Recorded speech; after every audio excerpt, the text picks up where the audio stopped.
Carlos Machado de Freitas, coordeno o Centro de Estudo, Pesquisa, Emergências e Desastres em Saúde da Fundação Oswaldo Cruz. E eu estou responsável, junto com Eliane Lima, pelo produto 3, Princípios e Diretrizes Estratégicas de Atuação e Proteção em Defesa Civil. Bem, nós estamos trabalhando numa perspectiva de gestão de risco de desastres, já que é um Plano Nacional de Proteção e Defesa Civil, na ideia de que é um processo contínuo e permanente. Não é?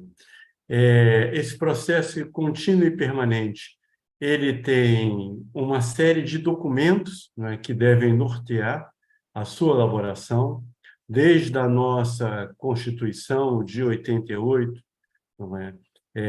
A Lei 12.608, o Marco de Sendai de 2015, os Objetivos de Desenvolvimento Sustentável, não é? E o Acordo de Paris, né, relacionado às mudanças climáticas.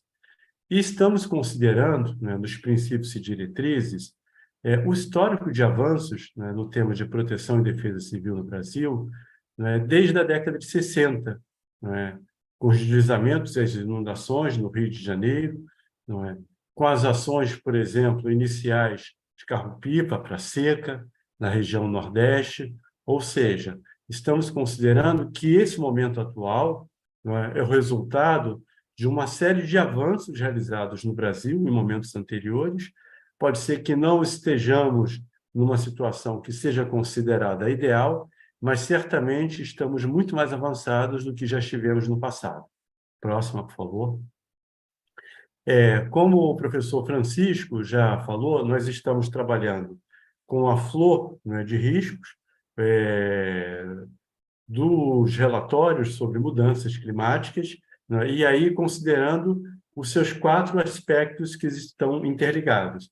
Primeiro, as diferentes ameaças, né, e aí nós temos as ameaças relacionadas aos desastres de origem natural, e nos desastres de origem natural nós temos deslizamentos, inundações, incêndios florestais, secas, mas tivemos recentemente a própria pandemia, que é um risco de origem biológica, e também os riscos de origem tecnológica, por exemplo, daqueles que vivem e trabalham em Minas Gerais, nós tivemos os 2 principais desastres em barragem de mineração do mundo ocorrido em Minas, não é, em anos recentes.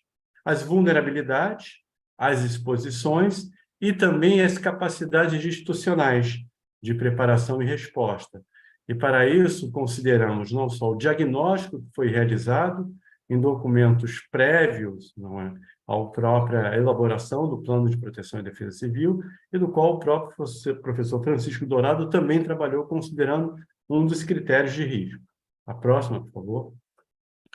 Estamos, como já falei, considerando marcos internacionais e nacionais. Dos internacionais, obviamente, o Marco de Sendai, né? E estamos considerando, inclusive, a avaliação do Marco de Sendai, que teve recentemente, encerrada em maio recente, né? E a sua declaração política, né? Os relatórios relacionados à mudança do clima, né? E os objetivos do desenvolvimento sustentável. E os marcos nacionais, obviamente, a Lei 12.608, o Decreto 10.692, né, relacionado ao próprio plano, e a nossa Constituição Federal. A próxima, por favor.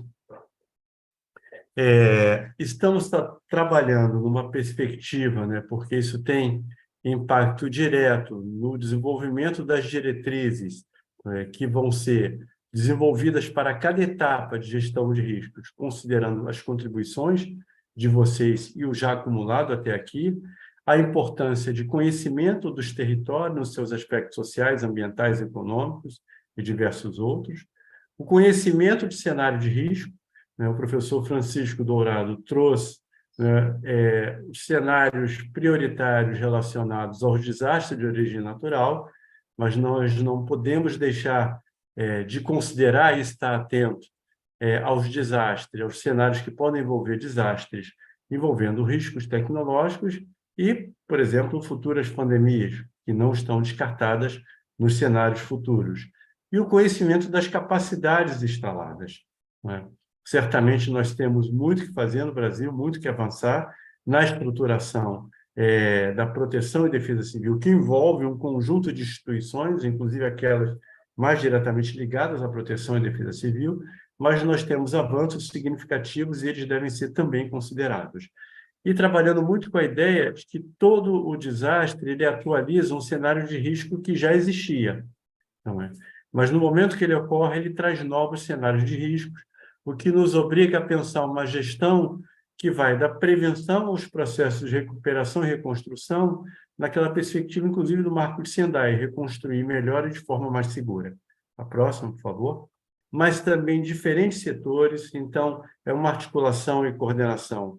Ela é vertical e horizontal também, envolvendo esses diversos atores, envolve estratégias de articulação e mobilização, não é, para essas políticas públicas prioritárias, não é, com organização, não é, sistêmica, não é, com transversalidade, não é, numa perspectiva multirriscos. A gente estava ontem mesmo numa outra oficina discutindo, por exemplo, Brumadinho, se teve o desastre da mineração, logo em sequência veio a pandemia, trazendo uma série de desafios. Depois, uma inundação que atingiu o município. Ou seja, no nível local, no nível municipal, né, muitas vezes ele é atravessado por diferentes cenários de riscos que se sobrepõem. A próxima, por favor. E a gestão de risco, pensando, como eu já abordei anteriormente, desde a prevenção até a recuperação, passando pela mitigação, preparação e resposta, e para isso, né, é orientada pelos princípios não só do decreto, que estão presentes, né, obviamente, no plano, né, que estabelece o plano 10.593, mas pela Lei 2.608, a nossa Constituição e o Marco de Sendai. A próxima, por favor. E as diretrizes, né, considerando essas diferentes etapas, né, que vão da prevenção, mitigação, preparação, resposta e recuperação, né, mas que envolvem um conjunto de ações que devem estar agrupadas e pensadas conjuntamente. E para que isso seja realizado, né, não só a articulação das diferentes esferas de gestão governamentais, né, mas os diferentes atores que vão do nível local, né, ao nível federal, envolvendo esses diferentes processos que envolvem simultaneamente diferentes setores, com um tema que é um grande desafio, que exige, não é, para cada tipo de desastre, em cada tipo de contexto e circunstâncias, flexibilidade e adaptabilidade, que vai do nível local ao regional. A próxima, por favor. E, por fim, não é, assim, como síntese, né, nós colocamos do lado esquerdo, não é, da tela aí, os diferentes setores, né, que já estão previstos, né, na Lei 12.608, o decreto ele traz principalmente assistência social com o novo setor, que não estava previsto na Lei 12.608, né? Considerar os desastres, os cenários de risco nessa perspectiva, né, de cenários anteriores e posteriores, os diferentes esferas e processos de articulação para pensar em diferentes etapas. Então, assim, considerando, se o professor Francisco trouxe os cenários relacionados muito aos desastres de origem natural, nós não estamos deixando de considerar outros cenários que envolvem, por exemplo, os desastres de origem tecnológica, sendo que, para estes, nós não temos um trabalho como tem do IPCC e tantos outros, não é? A projeção, não é, de cenários futuros, como, por exemplo, até 2040. Nós temos o aprendizado com desastres já ocorridos no Brasil. A próxima, por favor. E aí eu vou trazer o exemplo. Nós estamos na perspectiva de considerar os acúmulos históricos realizados nesse processo, considerando as diretrizes apontadas, ações, nas conferências nacionais de defesa civil realizadas anteriormente. Então, por exemplo, eu já vi no chat a questão do financiamento, do fundo, não é, da profissionalização e formalização das carreiras. Isso já aparecia nas duas conferências nacionais de proteção e defesa civil realizadas anteriormente, mecanismo de financiamento e garantia de alocação de recursos, profissionalização e formalização da carreira de proteção e defesa civil, instituir órgãos municipais de defesa civil de acordo com os procedimentos estabelecidos, não é, pelos órgãos centrais. Isso já aparecia, não é, nas conferências, mas também no decreto, não é, corrigindo agora, 10.692 do cadastro, aparece, por exemplo, instituir os órgãos municipais de defesa civil de acordo com os procedimentos estabelecidos, elaborar mapeamento de áreas suscetíveis à ocorrência de desastres, e aí deixamos de forma ampla, porque no decreto o foco é deslizamento e inundações. Nós estamos considerando também, para esse contexto do plano, os desastres de origem tecnológica, como, por exemplo, não somente os que envolvem barragem de mineração. Então, o mapeamento de áreas suscetíveis vai além daquelas suscetíveis aos desastres de origem natural. Realização das intervenções de infraestrutura, de serviços, acionamento dos sistemas de comunicação, ou seja, já eram temas que estavam presentes nas conferências e, obviamente, nós estamos atualizando e trazendo para cá, mas pensando eles para as diferentes etapas de gestão de risco, de acordo com os princípios também do decreto que estabelece o plano e os seus princípios. Não é? A próxima, por favor. E vamos passar agora para uma dinâmica que eu conto com a participação de vocês, das políticas setoriais abaixo, quais já estão integradas na gestão de risco, não é? Nas suas realidades. E aí pedimos a contribuição de vocês. Obviamente, todas são importantes, mas isso nos ajuda a calibrar, não é, o documento do plano, não é, porque alguns setores, por exemplo, têm uma participação que é vital, né, se eu penso as estratégias que vão da prevenção até recuperação e reconstrução na perspectiva de reconstruir melhores de forma mais segura. Não vou falar os setores para não influenciar as respostas de vocês, mas contamos aí com a participação de vocês. Até agora, né, nós temos ordenamento territorial, desenvolvimento urbano, não é?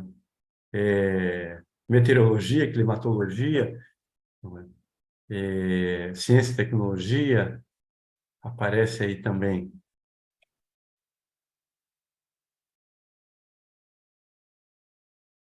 outros setores, lá na frente, meteorologia e climatologia, mas o ordenamento territorial continua muito presente, meio ambiente,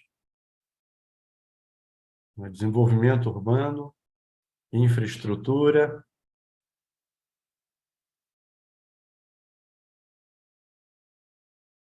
Isso é bem interessante porque, a depender, como a região sudeste, não é, principalmente os estados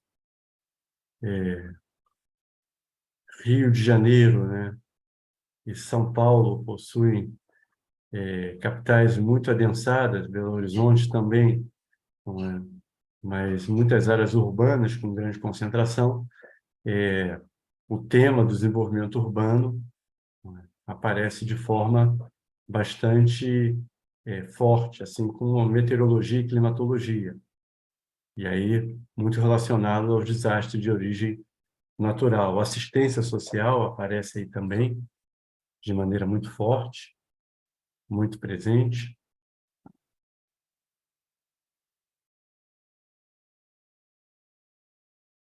Bem, isso nos ajuda um pouco a entender e outros, infraestrutura, né, também muito presente, as questões ligadas ao saneamento, à educação, né, à habitação também, muito presente.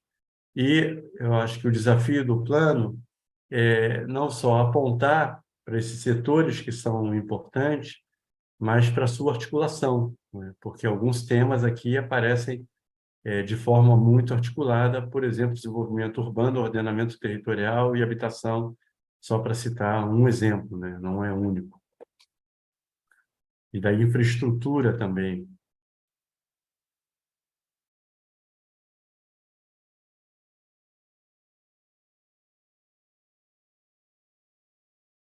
Muito bem. E eu acho que podemos passar para a segunda dinâmica, né? Além daqueles setores que estavam presentes ali, Cada um de vocês gostaria de citar alguma outra política setorial que não tenha sido elencada? Isso também é muito importante, porque vamos lembrar que os planos, eles sempre respondem a um determinado contexto de determinado momento. O plano ele está olhando para o futuro, não é? Mas certamente no futuro o plano terá que ser atualizado, assim como esse plano procurou incorporar e trazer, não é, temas que já foram discutidos e que estão presentes nas nossas leis, não é? Nas conferências nacionais, né, nas pesquisas que foram realizadas anteriormente sobre as expectativas relacionadas ao plano, né, sobre as capacidades institucionais relacionadas ao plano.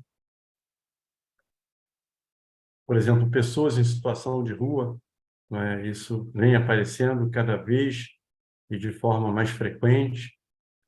A educação já está presente lá, mas eu vejo aqui acentuar esse tema, né? A questão da mobilidade, nas pessoas com mobilidade reduzida, isso aparece, de algum modo, não é, presente. O saneamento e segurança pública já aparece lá, não é? A questão do desenvolvimento urbano, mobilidade reduzida, e as pessoas com dificuldades, deficiências, regularização fundiária, né? O monitoramento, defesa civil nas escolas, acessibilidade nas áreas do morro,